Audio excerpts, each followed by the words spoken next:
Training এরিয়াতে যাবে, ওখানে যে অনেক ম্যানুভার এরকম না, সে রানওয়ের উপরেই জাস্ট 15-20 মিনিট ম্যাক্সিমাম ফ্লাই করে, ছোট্ট একটা মিশন, যেহেতু এটা তার first mission.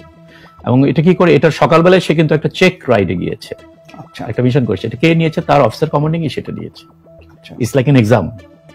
If he finds সে ফিট, মিশন ঠিক মতো করেছে, তখন তাকে সে সলো পাঠিয়েছে, আমরা যেটা বলি সলো, সলো পাঠিয়েছে। আর অফিসার কমান্ডিং কি করে, সে নিজে যেখান থেকে টেক অফ করবে ওইটার পাশে এয়ার ট্রাফিক কন্ট্রোল টাওয়ার তো আছে, এটার পাশে আমরা বলি মোবাইল হাট, একটা ভ্যানের মতো আছে, সেখানে রেডিও নিয়ে, ওই সেম রেডিও ইকুইপমেন্ট নিয়ে একজন পাইলট সবসময় থাকে।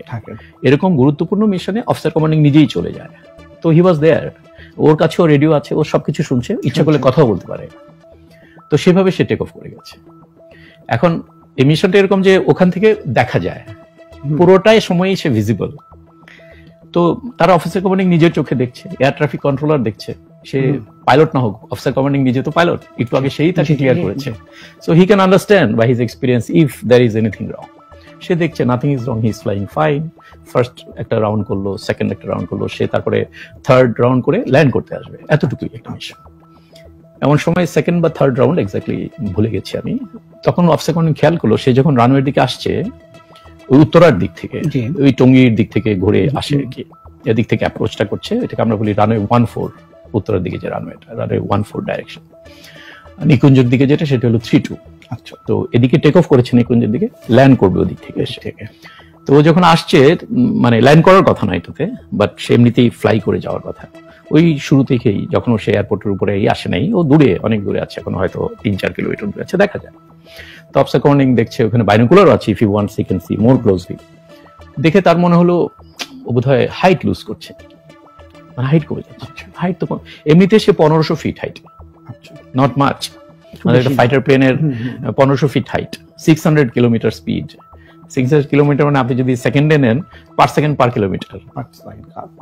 আমাদের জন্য এটা কোনো স্পিড না, but per second per kilometre, you understand, it's lot of speed on the ground or to someone যে ফ্লাইংটা ব্যাপারটা জানে। আমরা তো আরো ডাবল ট্রিপল স্পিডে ফ্লাই করি, সুপারসনিক স্পিডে ফ্লাই করি।